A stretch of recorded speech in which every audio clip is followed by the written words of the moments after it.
나는 대한민국 예비역병장이다. 안녕하십니까. 1980년대 모공시절 군대 이야기를 나누는 예비역병장입니다. 오늘도 저의 옛날 군대 이야기와 함께 추억여행 떠나시죠. 나의 일병시절 37번째 이야기. 6번 교육사열 160km 대행군. 7. 고통의 여명. 신남을 지나면서 중대장은 행군대형을 바꾸어서 천병소대를 그동안 예비대로 뒤따라오던 3소대로 바꾸어 선두로 보내고 1소대를 예비대로 후미에 뺐습니다. 본대는 그대로 중대본부와 포분대, 그리고 지원 나온 사단포대 관측병 12중대 90mm 무반동 총분대를 이어 2소대가 유지했습니다. 따라서 1소대에 배속된 우리 총일분대도 행군대열의 맨 후미에 붙게 되었습니다. 행군이나 고보에서 맨 뒤에 따라가는 것이 선두로 가는 것보다 훨씬 힘듭니다. 후미대열이 선두의 전진속도에 따르지 못하면 점차 뒤처지게 되고 나중에 이것을 만회하기 위해 휴식도 없이 뜀걸음으로 따라 붙어야 하기 때문입니다. 특히 전방의 시야 확보가 어려운 야간에, 그것도 고개 오르막길에서는 더욱 그렇습니다. 바로 우리들의 행군대열이 그랬습니다.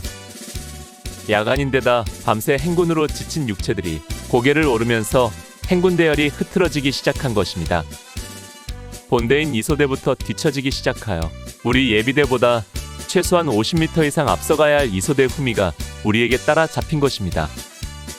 천병소대인 3소대에게 얼마나 처졌는지 알 수 없는 상황에서 우리는 2소대와 뒤범벅이 되어 고개를 오르고 있었습니다. 우리 분대장 박하사는 군대에서 산전수전을 다 겪은 사람으로 누구보다도 행군에 대하여 노련한 전문가였습니다. 그는 이렇게 가다가는 나중에 휴식도 없이 몇 시간을 행군해야 할 것이라고 판단했습니다.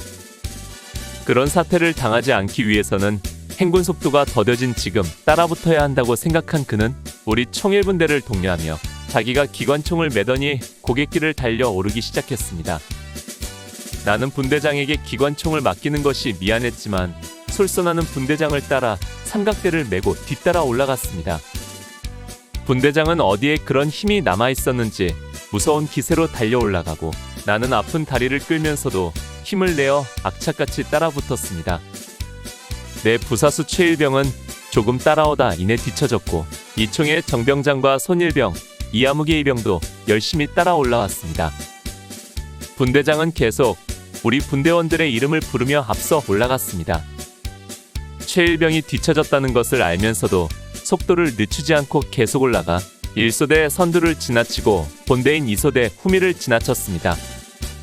2소대에 배속된 총이분대의 김아무개 일병과 라일병의 지친 모습이 보였습니다. 그들은 절룩이면서도 그래도 낙오는 하지 않고 따라가고 있었습니다. 우리는 그들도 지나쳐서 계속 달려 마침내 천병소대인 3소대를 따라 붙었습니다.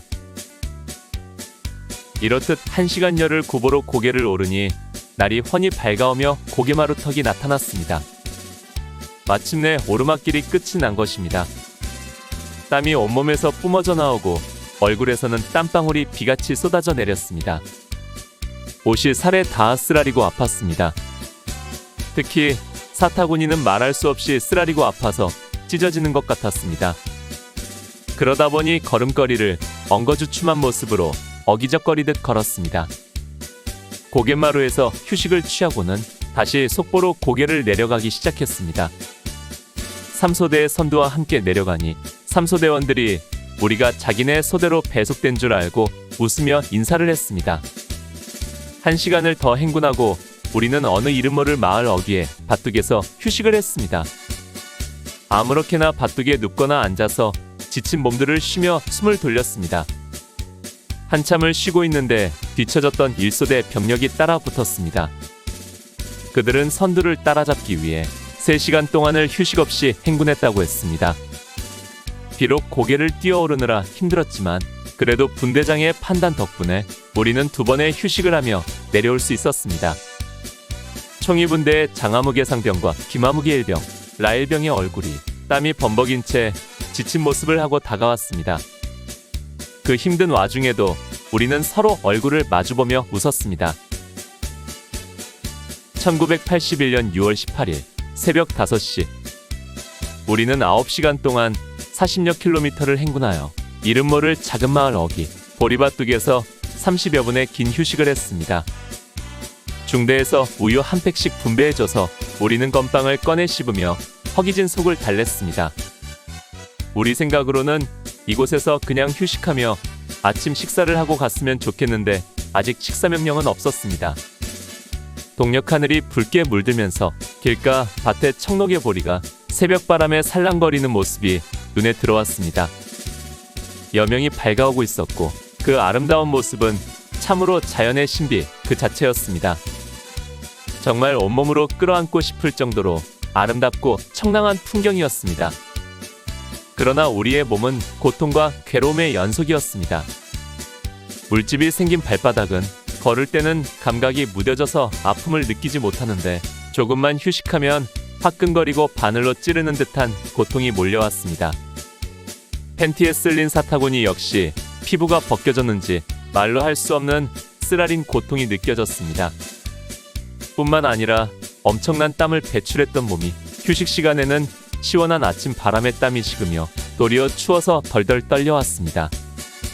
무거운 철모에 눌린 목은 자라처럼 쏙 들어간 느낌이고 군장에 시달린 어깨는 쓰리고 아팠습니다.